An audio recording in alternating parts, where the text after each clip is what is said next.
Olá, tudo bem? Graça e paz. Como é que estão vocês? Nesse vídeo eu vim trazer um tema que o Senhor tem falado muito no meu coração a respeito desse assunto. E vez ou outra, o Senhor me traz de volta para esse texto e eu decidi escrever algumas coisas que Deus tem tratado comigo a respeito desse assunto e compartilhar com vocês, para que vocês também possam refletir sobre isso, reter aquilo que é bom, né? E colocar em prática, para que o nome do Senhor seja glorificado e para que a gente se torne cada vez mais parecidos com Cristo, né? E a palavra, o texto base, a gente toma um norte aqui, fica lá em Provérbios capítulo 4, a partir do versículo 23, eu vou ler só até o 27. O rei Salomão fala assim, vou ler aqui na Almeida Revista e Atualizada: sobre tudo o que se deve guardar, guarda o coração, porque dele procedem as fontes da vida. Desvia de ti a falsidade da boca e afasta de ti a perversidade dos lábios. Os teus olhos olhem direito e as tuas pálpebras diretamente diante de ti. Pondera a vereda de teus pés e todos os teus caminhos sejam retos. Não declines nem para a direita e nem para a esquerda. Retira o teu pé do mal.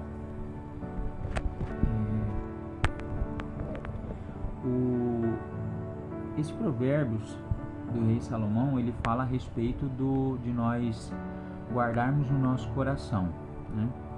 E essa palavra coração na Bíblia aqui, ela denota as sedes dos sentimentos, né? Ou seja, os impulsos do homem, né? Do homem, da mulher, óbvio. Segundo Lucas, né? Lucas 8, o Senhor Jesus fala que a boca fala daquilo que o coração está cheio. E penso eu, por ser o nosso corpo, como fala a palavra, o templo do Espírito Santo, então convém a nós guardarmos o nosso coração, né? Estando aí atentos à voz de Deus, às orientações do Senhor. E puxando um gancho aqui, lendo depois, se você quiser com calma, leia o capítulo inteiro, mas no versículo 20 e no versículo 22 fala assim: filho meu, atenta para as minhas palavras, aos meus ensinamentos inclina os ouvidos, porque são vida para quem os acha, 22, né? E saúde para o seu corpo. Ou seja, a pureza, ela provém de uma conservação do coração, né? Tendo o seu coração intimamente ligado às coisas do alto, às coisas de Deus, né? Então, discorrendo um pouco sobre isso, guardar o coração, quando o rei Salomão nos orienta aqui, inspirado pelo Espírito de Deus, tomar cuidado com os nossos pensamentos, com os nossos desejos, né? Com as nossas emoções, porque tudo de bom ou de ruim que acontece comigo, com você, começa no coração, né? Óbvio, não é esse coração, né? Para deixar claro, são os nossos pensamentos, né? Que acontecem na nossa mente. Por isso é muito importante cuidar do nosso coração, né? Porque dele, como diz a palavra, a nossa vida depende, né? Assim como a minha vida física, a sua vida física depende do nosso coração saudável, nossa vida espiritual também depende do nosso coração, dos nossos desejos, das nossas emoções, dos nossos impulsos, dos nossos pensamentos. E não significa guardar o coração você se isolar ou se reprimir, né? Reprimir tudo que você sente, até porque o meu coração, o seu coração não é uma prisão que ninguém pode entrar ou ninguém pode sair, né? Vai muito além disso. Guardar o coração significa filtrar, né? Filtrar tudo que acontece com o seu coração, escolhendo aí as melhores influências, né? Atitudes, e sempre pautado de acordo com a vontade de Deus, né? Assim a gente vai ser com certeza bem sucedido em tudo que fizermos. E aí eu começo com uma pergunta: mas guardar o coração do quê? Eu coloquei dois pontos chave aqui, e esse primeiro ponto chave eu coloquei 3 ou 4 subpontos aqui, vamos dizer assim. Primeiro, influências externas, né? Vamos dizer assim, primeiro grupo. Muitas coisas do mundo podem atacar ou contaminar o nosso coração, né? O que contamina o nosso coração? O que entra pelos olhos e pelos ouvidos, né? Provérbios 20:12 diz que os olhos e os ouvidos do homem foram feitos pelo Senhor. Em Mateus 6, candeia do corpo são os olhos, né? E aí Jesus diz que quem tem os olhos bons, o seu corpo resplandece, o seu corpo é luz, né? Então guardemos aquilo que nós estamos assistindo na televisão, vendo no celular, lendo em jornais, em revistas, aquilo que nós estamos ouvindo no nosso celular, aquilo que a gente está ouvindo no aparelho de som do nosso carro, porque isso pode sim, se for coisas de influências ruins, minar o nosso coração, minar as coisas boas que devem nutrir o nosso coração. E isso entra pelas nossas janelas, que são os nossos olhos e os nossos ouvidos, né? Então isso são influências externas, vamos dizer assim, né?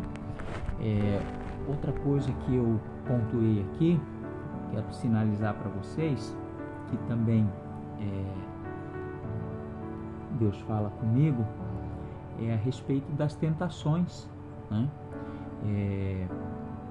Por exemplo, convites para pecar, que no começo até parecem ser boas ou ser bons, mas a palavra diz que há caminhos que no começo, né, são caminhos bons aos olhos dos homens, parecem ser caminhos bons, mas o fim deles são caminhos de morte, né? Então, muito cuidado com a embalagem, né, do presente, porque a embalagem pode ser muito bonita, muito vistosa, mas a gente tem que prestar atenção no conteúdo, né? Isso significa nós cuidarmos com lugares, né? Ambientes, pessoas. Uma pergunta simples de a gente fazer para nós mesmos: Jesus estaria aqui comigo? Se a sua resposta, mesmo que lá no teu subconsciente, for não, então não é legal que a gente esteja também, né? Porque com certeza a carne é fraca, né? E tem lugares e pessoas que nós não devemos estar e conviver, né? Precisamos tomar cuidado com isso. Um outro ponto é a mentira, né? Em Provérbios 6 diz que existem 6 coisas que Deus odeia e uma que Ele abomina. E uma delas, dessas 7 coisas, uma delas é a mentira, né? E a própria palavra fala que o pai da mentira é o diabo, né? E às vezes uma mentirinha pode começar pequenininha, né? Mas ela acaba, se não for tratada, se não for extirpada, a mentira deve ser extirpada da vida de quem quer de fato ser semelhante com Cristo, porque ela vira um hábito e é um defeito de caráter muito grande, e depois, se não for o próprio Jesus, o próprio Cristo, para mudar esse defeito de caráter, é muito difícil de parar de mentir. Então não crie esse hábito. E se você tem esse hábito, dobre o seu joelho, peça para Jesus mudar você, porque você se engana outras pessoas, entristece a Deus, e a palavra fala que não há nada que está encoberto que não virá à luz, que não há de ser descoberto. Então tem um ditado popular, né, antigo, só não é bíblico, mas faz alusão à Bíblia, né? Mais vale uma dura verdade a uma doce mentira. Então pensemos nisso também. Outro ponto que eu coloquei aqui é a crueldade. Quando alguém machuca você ou machuca alguém que você ama, né? A amargura, o rancor, isso é horrível, meus irmãos, isso é terrível, porque eu posso garantir para cada um de vocês que o rancor, a amargura, a falta de perdão só vai prejudicar uma única pessoa, que é quem carrega isso.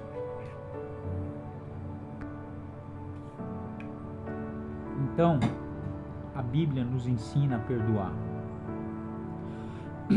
A Bíblia nos ensina a não guardar rancor, a não guardar mágoa. E quando você perdoa, quando você libera perdão, você quebra muitas cadeias no mundo espiritual. E o perdão é libertador, porque só prejudica a você. Às vezes você está guardando uma mágoa, um rancor de alguém que te machucou, te feriu, falou algo contra você ou fez algo contra você ou contra alguém que você ama. Mesmo que essa pessoa, por algum motivo, não lhe peça perdão, não chegue até você, libere o perdão. Tire o sentimento de rancor, de mágoa, porque isso cria raízes cancerígenas no seu coração, que só traz amargura, só traz raiva, rancor, só vai deixando o teu coração negro. Isso te traz doenças, inclusive psicossomáticas, depressão. Então você se prejudica. Às vezes a pessoa até esqueceu, nem se lembra mais, e você está guardando por anos aquilo. Então libera perdão. O perdão liberta. E contra tudo isso, essas coisas que eu falei, Deus nos dá armas certas para nós guardarmos o coração dessas influências externas. Por exemplo, a verdade, né? A verdade, ela está em toda a Bíblia. A Bíblia é a verdade e revela toda a verdade. Em João 17:17, Jesus diz: santifica-nos na tua verdade, a tua palavra é a verdade. O próprio Jesus diz: eu sou o caminho, a verdade e a vida, né? A verdade liberta. Conhecereis a verdade e a verdade os libertará. Então, busquemos sempre a verdade. E a verdade é Cristo. A verdade está em Cristo. E a verdade é a palavra de Deus. É o manual de instrução. Quando você compra um celular novo ou uma geladeira nova na sua casa, ele vem lá com um manual de instrução. Deus deixou um manual de instrução para mim e para você milênios atrás. Todas as respostas que eu e você precisamos em qualquer área, seja da mais ínfima até a mais complexa da minha vida e da sua vida, estão aqui nesse livro sagrado. Não significa que isso exclui qualquer outro tipo de literatura, muito pelo contrário, são literaturas complementares, né? Boas literaturas, óbvio, mas a verdade absoluta, que é a única inspirada pelo Espírito Santo de Deus, é a palavra de Deus. É a única, é a principal forma cuja qual Deus deixou por escrito para falar conosco. Existem outras formas, com certeza, que Deus fala conosco, mas a primeira forma que Deus usou para falar com o homem foi a palavra de Deus, né? A forma que Deus, principal que Deus fala com o homem é a sua palavra. Deus fala através de pessoas, Deus fala através de sonhos, Deus fala através de situações, Deus usa seus profetas, Deus usa circunstâncias, Deus usa até um louvor para falar com você, um vídeo no YouTube. Mas a principal forma que o Senhor usa para falar comigo e com você é a sua palavra. Se tem alguma coisa que você viu ou ouviu e buscou referência na palavra de Deus, e a palavra de Deus fala contra aquilo, duvide, irmãos. Tá? Outro ponto que é uma arma do Senhor para guardar o nosso coração é o domínio próprio, né? Que vem do prazer de agradar a Deus mais do que agradar ao mundo, né? E o domínio próprio é um fruto do Espírito, né? Em Romanos 8, quem é dominado pela carne não pode agradar a Deus, né? Mas agrada a Deus aquele que é dominado, dirigido, guiado, impelido pelo Espírito. Então, que nós possamos viver para agradar a Deus usando um dos frutos do Espírito, que é o domínio próprio, né? O apóstolo Paulo bate muito em cima desse tema com relação à carne militar contra o Espírito nas suas cartas, né? Porque aquilo que nós não queremos fazer, isso fazemos, né? Mas aquilo que queremos, isso não fazemos. O apóstolo Paulo fala, é a carne militando contra o Espírito. E uma vez nós estando numa vida de oração, uma vida de santificação, né? Obedecendo à palavra de Deus, obedecendo aos mandamentos, aos princípios bíblicos, né? Aquele famoso ditado aí, aquele cachorro que você alimenta mais, né? Ele vai vencer o que você alimenta mais, se é o bom ou se é o ruim.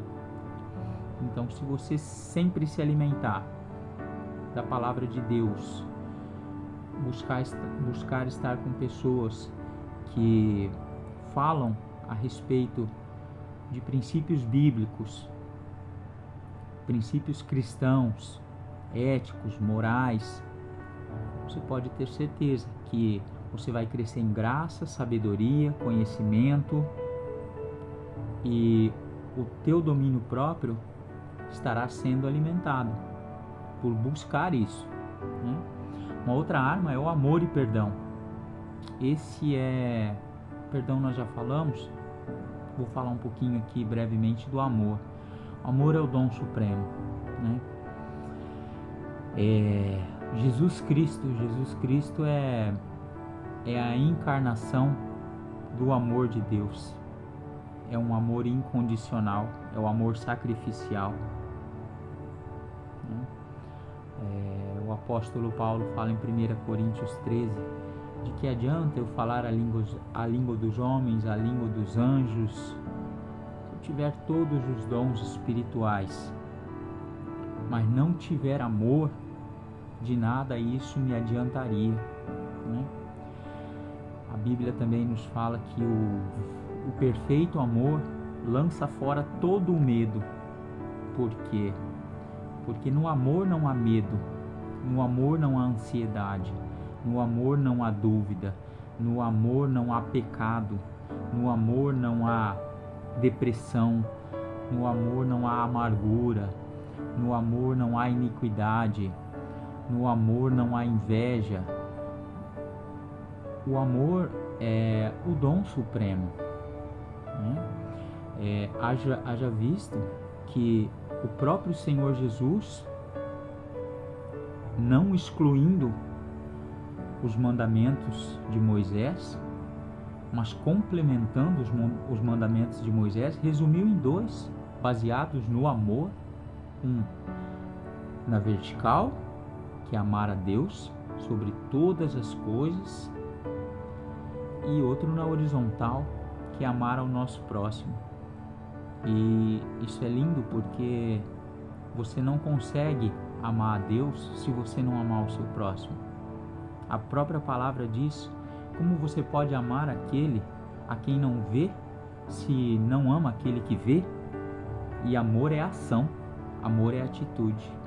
É fácil eu bater nas costas sua, ou você bater nas costas minha, dizer, puxa, eu te amo, mas eu não demonstrar isso de uma forma que eu possa prestar algum serviço para você, nem que seja te passar uma mensagem de bom dia, né?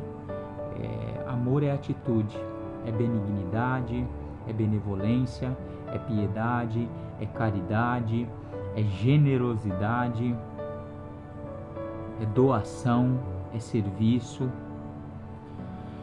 E o outro ponto aqui que seria naquele segundo grupo que eu falei no início a respeito de nós guardarmos o nosso coração, são dos pensamentos internos, né? Que é aquela batalha que acontece dentro da nossa mente. E a maior guerra que você vai travar é consigo mesmo. A Bíblia fala sobre nós levarmos cativos os nossos pensamentos, em 2 Coríntios 10:5, derrubando os argumentos, apóstolo Paulo, e toda altivez que se levanta contra o conhecimento de Deus, e levando cativo todo pensamento à obediência de Cristo.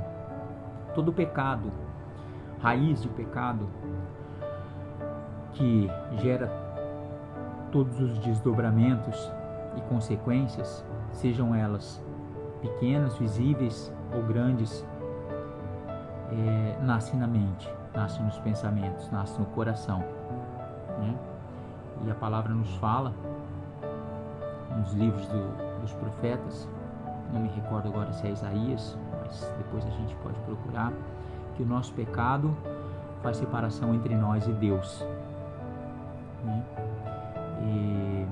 E a partir daí o pensamento gera um sentimento, e um sentimento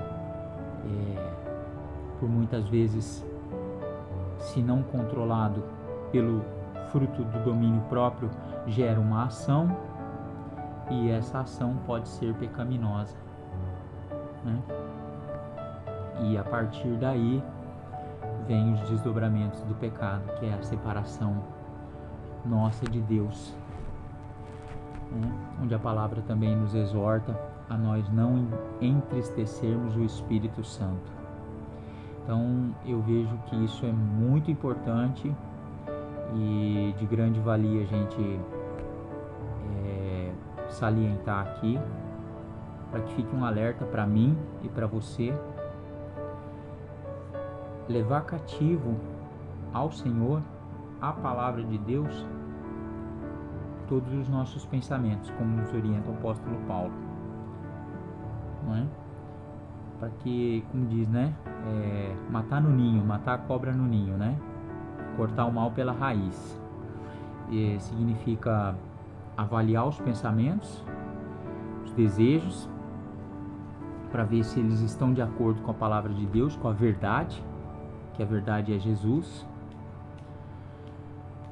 E o que não está, a gente precisa reavaliar e precisa corrigir, né?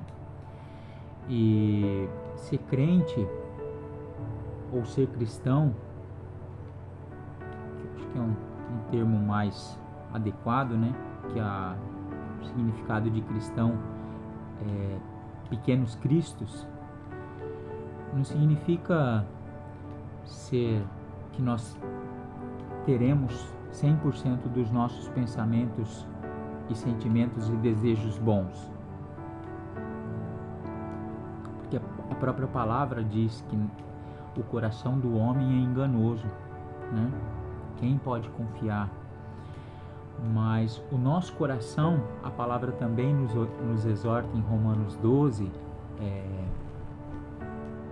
versículo 2, que nós devemos aprender a submeter a Deus os nossos pensamentos, mudar os nossos pensamentos de uma forma que eles passem a adorar a Deus. Fala assim: não se amoldem aos padrões do apóstolo Paulo desse mundo, mas transformai-vos pela renovação da vossa mente, a fim de que experimenteis qual é a boa, perfeita e agradável vontade do Senhor. Olha como isso é importante, nós cuidarmos dos nossos pensamentos, daquilo que se passa no nosso coração. Então, vamos proteger o que é bom, né? Guardar o coração é mais do que se proteger somente de coisas ruins. Também pensar em proteger o que é bom, né? Significa cuidar daquilo que é bom, porque obviamente que nós somos também bons, temos muitas coisas boas na nossa personalidade, no nosso caráter, né? E podemos a cada dia que passa, cada vez mais, enchermos o nosso coração, enchermos os nossos pensamentos e, consequentemente, exteriorizarmos isso em palavras, em atitudes, em gestos, com aquilo que é bom, né? Porque aí o nosso coração ele vai ficar mais forte, ele vai ficar mais protegido. Encher com pensamentos de gratidão. Gratidão é uma palavra ímpar, né? Porque o Senhor se alegra de um coração grato. O apóstolo Paulo diz, se eu não me engano, na carta aos Colossenses, se não me falha a memória, em tudo dai graças, até pelos momentos ruins, porque mesmo nos momentos ruins nós podemos perceber que Deus cuida de nós, né? Deus sempre cuida de nós, então em tudo dai graças. E vamos encher os nossos pensamentos de gratidão, de pensamentos e desejos bons. Em Filipenses, de 4:6 a 8, eu vou partir para o encerramento lendo esse texto, que eu acho muito pertinente a esse assunto. O apóstolo Paulo fala assim aos Filipenses: não andeis ansiosos por coisa alguma. Vou começar do versículo 5. Seja a vossa moderação conhecida de todos os homens, perto está o Senhor. Não andeis ansiosos de coisa alguma. Em tudo, porém, sejam conhecidas diante de Deus as vossas petições pela oração e pela súplica, com ações de graças. E a paz de Deus, que excede todo entendimento, guardará o vosso coração e a vossa mente em Jesus Cristo. Aí ele prossegue aqui no versículo de número 8, eu vou encerrar aqui, que é sobre o que pensar, né? É muito pertinente. Finalmente, irmãos, tudo que é verdadeiro, tudo que é respeitável, tudo que é justo, tudo que é puro, tudo que é amável, tudo que é de boa fama, se alguma virtude há E se algum louvor existe, seja isso o que ocupe, o que permeie o vosso pensamento, o que também aprendestes e recebestes e ouvistes e vistes em mim, o próprio apóstolo Paulo falando, e ele tinha propriedade bastante para falar isso, né? Isso praticai, e o Deus da paz será convosco. Então, o próprio apóstolo Paulo, né, na iminência ali de ser morto como um mártir, um baita de um exemplo, né, que enfrentando a morte não estava preocupado, porque ele tinha a paz divina no coração, na mente, né? E isso implica em, primeiro, desaparecimento da ansiedade, né? Como ele nos orienta ali: não andeis ansiosos por coisa alguma, todavia, em tudo, porém, entretanto, né, sejam conhecidas diante de Deus as vossas petições pela oração. Então, o próprio Jesus nos ensina, né? Pode ao homem acrescentar um côvado à sua vida, né, por andar ansioso? Muito pelo contrário, né? A ansiedade só vai nos trazer mais preocupação. Então, que nós façamos com que essa nossa pseudo-ansiedade seja convertida em orações, porque quem é o único que pode resolver todo e qualquer tipo de problema que porventura esteja nos causando ansiedade, seja ela de qualquer ordem for, é única e exclusivamente Deus, que é o dono de todas as coisas, por meio de Jesus Cristo, que é o nosso intercessor e advogado junto ao Pai, através da ação do Espírito Santo, que Jesus, quando subiu aos céus, nos deixou o Consolador, que nos ajuda, que nos guia, que nos enche, que nos preenche, que nos conforta, que nos consola, que nos alegra, que nos conduz, que nos exorta, que nos orienta, que nos traz alegria, que nos traz vida. E aí Paulo continua aqui, né? Pela oração, pela súplica, e oração é diferente de súplica. Súplica é clamor. Clamor é quando você rasga a alma diante de Deus, quando você clama a Deus com todo o teu coração, com ações de graças, né? Sempre agradecidos. A gratidão tem que fazer parte das nossas orações. Inevitavelmente tem que fazer parte das nossas orações. Assim, nós podemos passar pelo processo, né, desfrutando da presença de Deus, que isso é muito importante. O processo é necessário e faz parte da vida de todo ser humano, em qualquer ciclo da minha e da sua vida. Você que decidiu viver uma vida que agrada a Cristo e ter o caráter semelhante ao caráter de Cristo, servindo a Deus e servindo ao próximo, o processo é inevitável, seja ele pequeno, médio, grande, né? Mas nós podemos passar pelo processo usufruindo da presença, e essa presença nos gera muitos benefícios. Paz, versículo 7, está aqui para nos confirmar.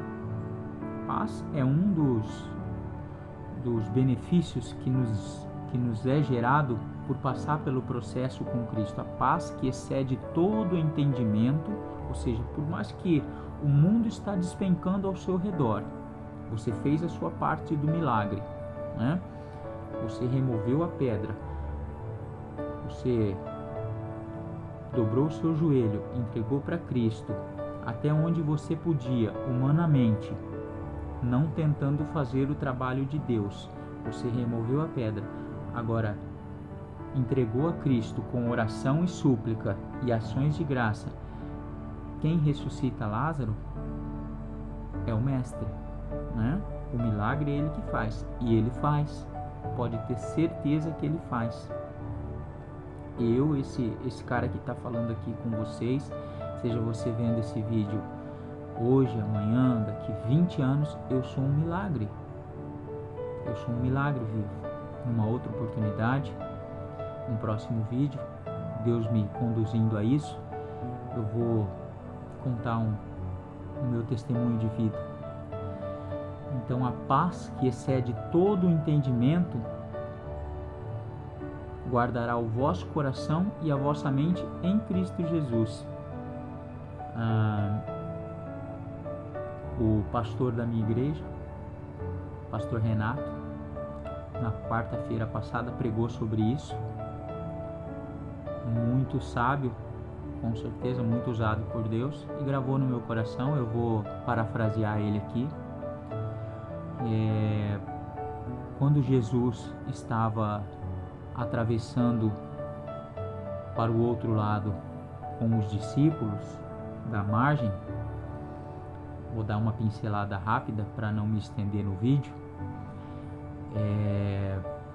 e sobreveio sobre eles aquela tempestade. Eles estavam no caminho certo, na direção certa. Além deles estarem na direção certa, porque o próprio Jesus deu uma ordem: passemos para outra margem, no imperativo, ou seja, o mestre tinha dito, então a direção estava correta. Eles estavam no lugar certo também, e eles estavam com a pessoa certa, e eles estavam na condução certa. Mas isso não isentou que eles passassem por intempéries, né? Sobreveio sobre eles a grande tempestade, o temporal, o mar revolto, o vento forte, mas Jesus estava no barco. Mesmo dormindo, Jesus estava no barco. Então, não significa que nós, passando pela vida, no processo da nossa vida, não vamos passar por ambientes desfavoráveis, situações desfavoráveis, possíveis desconfortos, traumas, medos. Isso é natural, mas se Jesus estiver no barco, eu espero que ele esteja no seu barco, como ele está no meu, mesmo que ele estiver dormindo, não se apavore. Ele é o dono do barco, ele é o dono do mar, ele é o dono do caminho, ele é o dono da tempestade, ele é o dono do vento. Haja visto que ele deu uma palavra de ordem: acalme-se, e o mar se acalmou. E o que ele fala para os discípulos? Homens de pequena fé. Então, passemos nós pelo processo usufruindo da presença. Jesus está no barco. O pastor André Fernandes tem uma citação que ele diz: depende do quanto de água que a gente vai deixar entrar dentro do barco, né? Isso é muito sábio da parte dele. Porque usufruir da presença de Deus nos dá proteção. O Salmo 91, primeiro versículo nos diz: aquele que habita no esconderijo do Altíssimo. Ou seja, se eu não sou simplesmente um simpatizante de igreja, um conhecido de Cristo, um simpatizante da fé, um visitante de templos, um espectador da fé, mas se de fato eu habito no esconderijo do Altíssimo, se eu habito em Deus, se a minha morada é Deus, todo o restante do Salmo 91 sob as suas asas estará seguro, nenhum mal te alcançará, 1000 cairão ao seu lado, 10.000 ao seu outro lado, praga alguma chegará à tua tenda, e assim sucessivamente. Todas as promessas de proteção e livramento que estão no Salmo 91 tem que fazer parte da minha vida e da sua vida, porque você não é mais bastardo, você é filho, você é herdeiro, e você tem direito a acessar essas promessas. Eu tenho direito a acessar essas promessas. Todos que creem em Jesus Cristo foram batizados, creram em Jesus Cristo, aceitaram Jesus Cristo como Senhor, não só Salvador, mas como Senhor, tem acesso às promessas, tem acesso à bênção. Mas isso não significa que você e eu não vamos passar, ou não estamos sujeitos a passar por tempestades. Porém, temos o Senhor, que é o nosso bom pastor, que é o nosso escudo, que é o nosso conselheiro, que é o nosso justo juiz, que é o nosso general de guerra, que nunca perdeu uma batalha. Amém? E continuando aqui, onde que eu estava?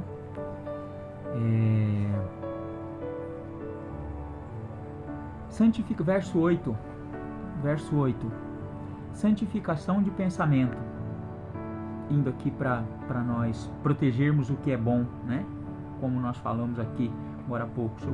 Meu coração vai ficar, ele vai ficar mais forte, mais tranquilo, mais protegido. Não só nós evitando aquilo que é ruim, nós falamos daqueles pontos, mas também protegendo o que é bom. E aí entra o versículo 8 aqui de Filipenses 4, que fala sobre tudo que for respeitável, justo, puro, amável, boa fama, se há virtude, se há louvor, isso permeie, isso ocupe, isso seja aquilo que nós pensemos. Então, Provérbios 23 fala: aquilo que você pensa, assim sua alma é. Ou seja, levanta de manhã, primeira coisa que você faz, não mexe no celular não. Agradece a Deus, abre os seus olhos, agradece a Deus, louva a Deus, leva o teu pensamento cativo a Jesus Cristo, declara bênçãos sobre a tua vida, declara palavras de bênção sobre a tua vida, sobre o teu trabalho, sobre as tuas finanças, sobre a tua saúde, sobre os teus filhos, sobre o teu casamento. Sabe? Por quê? Porque ocupando a tua mente, ocupando o teu coração, logo no primeiro momento do seu dia, como o apóstolo Paulo nos ensina, enchendo daquilo que é bom, como o rei Salomão nos adverte, assim como você pensa, sua alma logo é. A tendência de nós incorrermos esbarrar em milagres, em bênção durante o nosso dia, uma vez nós permanecendo em santidade, em atitudes de santidade, em obediência, obviamente as bênçãos nos seguirão, os sinais seguirão os que crerem. A própria palavra diz, não sou eu que está dizendo, não precisa acreditar em mim, em nada do que eu falei aqui, pode buscar tudo referência da Bíblia. Se eu falei alguma coisa que está fora da Bíblia, comenta aí, que eu vou procurar ler melhor e vou me retratar, mas a palavra diz. Então, lâmpada para os meus pés é a tua palavra. E para finalizar, vou deixar essa frase aqui, que guarda isso no teu coração: cultive o que é bom e seu coração ficará bem guardado. Amém? Desejo para você as mais ricas bênçãos do Senhor, proteção, direcionamento, saúde, paz, prosperidade, descanso, amor, que você ame a Deus sobre todas as coisas, viva para o adorá-lo, viva para o servi-lo, ame ao teu próximo. Eu costumo sempre dizer, o teu próximo pode estar muito mais próximo do que você imagina. Amém? Deus te abençoe, te guarde e forte abraço, um beijo no coração.